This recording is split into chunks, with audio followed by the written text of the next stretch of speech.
Fast, focused, and fearless. Here's everything you need to know as you jumpstart your day. I'm Pauline Verzosa. President Bongbong Marcos has appointed Senator Sonny Angara as his new Education Secretary. The Presidential Communications Office said Angara's credentials prove that he is qualified to lead the Department of Education, or DepEd. He will succeed Vice President Sara Duterte, who resigned from Marcos's cabinet 2 weeks ago. As an education secretary, Angara said he will focus on improving our PISA scores and the school curriculum. He wants us to improve our PISA scores because it's an indication of the quality of our education. So yan isa sa magiging priority natin. Pati yung pag-improve ng curriculum. The Coordinating Council of Private Educational Associations is elated over Senator Angara's appointment as Education Chief. Here's an excerpt from Coco Pea's interview on The Big Story.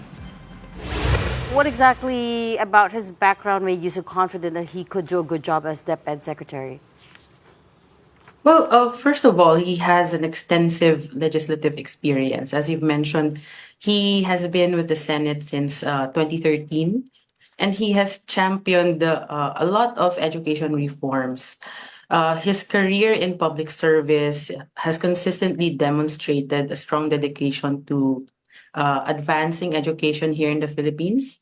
And again, he has authored or co-authored significant education reforms. As you've mentioned earlier, the Universal Access to Quality Tertiary Education Act, and even the Enhanced Basic Education Law. He was one of the proponents of those measures.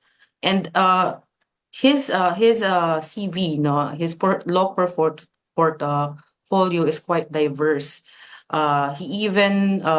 He was even the principal author of the Digital Workforce Competitive Law, which aims to capacitate our workforce and prepare them for a digital economy. So you can really see his dedication, not just in education, but basically empowering our Filipinos to make sure that they are prepared global-wise. Attorney, I'm just curious, were you able to speak with Senator Angara before you submitted his name to Malacanang? Did he know that you were submitting his name in a short list? I don't think so, but we have been really observing him in terms of education policy. As he is an incumbent commissioner in the Education Commission 2, or EDCOM 2. And as we all know, the EDCOM 2 is a congressional body tasked to assess the entire education system in the country.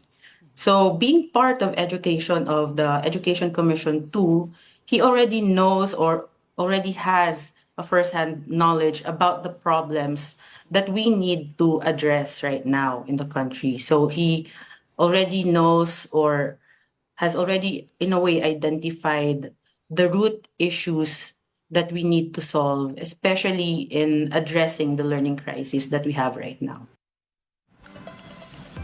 President Bongbong Marcos has approved the proposed national budget for 2025. Meanwhile, the Armed Forces of the Philippines denies China's claim that it helped injured fishermen in Bajo de Masinloc. Mobile Journal Julie Baiza has the details. President Ferdinand Marcos Jr. approved the proposed 6.352 trillion pesos national budget for 2025. Under the 2025 National Expenditure Program, the government will prioritize food security, social protection, healthcare, housing, and infrastructure. The agencies getting the lion's shares of appropriations includes the Education Department, Public Works Department, Interior and Local Government, and the Defense Department. Also among the top priorities are the DSWD, DA, DAR, and DOTR. Meanwhile, the Armed Forces of the Philippines denies China's claim that it helped injured Filipino fishermen in Bajo de Masinloc last Saturday, June 29. The state-run Global Times reported that a China Coast Guard vessel on patrol launched a rescue operation and helped rescue a Philippine fishing boat in distress in Scarborough Shoal. Nagkaroon po ng balita na sinasabi ng China na sila po yung sumagip dito sa dalawang fisher folks natin. Ito po ay fake news. At marami pong mga ganyan na mga fake news na linalabas ang China. Instead of helping, the AFP said that CCG even blocked the boats that assisted the Filipinos. Despite this, Browner said that the Philippines will continue to conduct maritime and air patrols in the West Philippine Sea to ensure the safety and continuous activities of our fishermen. Maraming natatakot na mga mangingisda, pero ina-assure naman natin na pro-protektahan natin sila. That is why kasama rin po natin dito yung BFAR at yung Coast Guard. May mga ginagawa po tayong mga hakbangin upang makontra naman yung ginagawa ng China. Katulad nga po yung pinamalitan nila na mag-i-implement sila ng yung kanilang arrest. Oo, no? The country will also continue with exercises and trainings with their foreign allies. Mobile Journal Julie Baiza, We Are One News. Health Assistant Secretary Albert Domingo says renaming the DOH will be further studied. Domingo told the Philippine Star that it is a sound idea anchored on a broad understanding of the ultimate goal of public health. Health Secretary Ted Herbosa had floated the idea of renaming the DOH as the Department of Health and Wellness. And Business World reports that the Bangko Sentral ng Pilipinas may delay its easing cycle amid continued risks.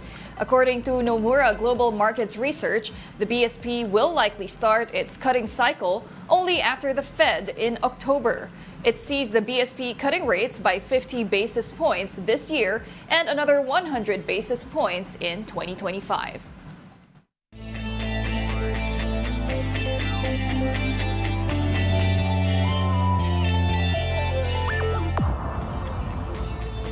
It's day 8 for Team Philippines in their training camp at Metz, France for the 2024 Paris Olympics.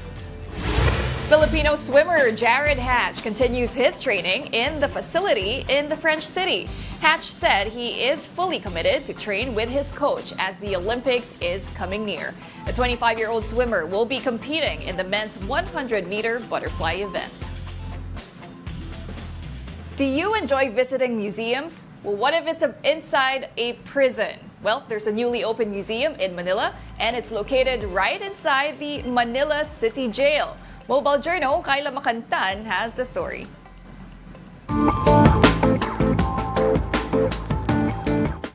Kapag inaya kayo ng museum date, G ba kayo?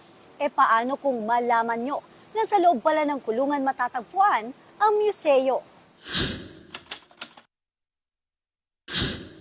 Taong 1847 noong itinayo ang Karsel y Presidio Koreksyonal o mas kilala ngayon bilang Manila City Jail. Dito dinala noon ang mga bilanggo mula sa iba't ibang parte ng bansa.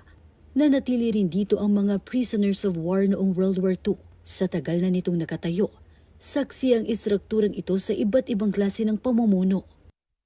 Yung mga panahon nun, andun yung panggagarole, yung mga chain ball, yung pang mga ibang mga restraining device na mga masyadong sa pagkatao natin. Sa kauna-unahang pagkakataon sa Bureau of Jail and Management Penology o BJMP, isang museo ang binuksan sa loob mismo ng kulungan. Dito, makikita ang mga kumpiskadong kontrabando tulad ng bolo, sumpak, mga gamit na ginawang patalim at mga larawan noong unang panahon.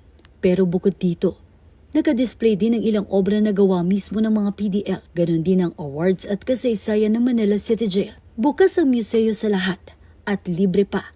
Kailangan lang magpa-schedule sa Facebook page ng Manila City Jail bago pumunta.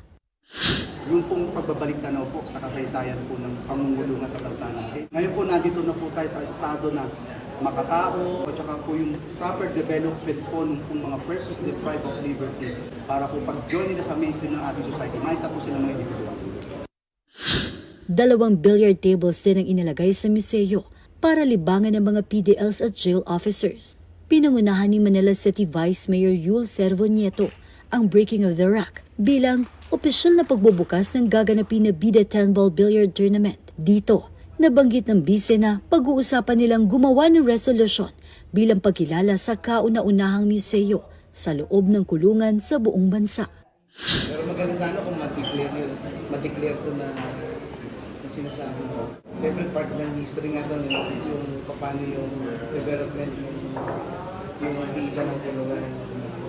Mula 1847 hanggang 2024. Mahalagang kasaysayan dahil dito natin mas naiintindihan ang ating mga kultura at nakasanayan. Hindi ito perpekto, kaya importanteng aralin at balikan para ang masasamang parte nito hindi na maulit pa at tularan. Mobile Journal, Kayla Makantan, hatid ang mukha ng balita. And those are the top stories of the hour. Join us later at 9 a.m. as we continue to monitor the day's biggest stories. I'm Pauline Verzosa. We are One News.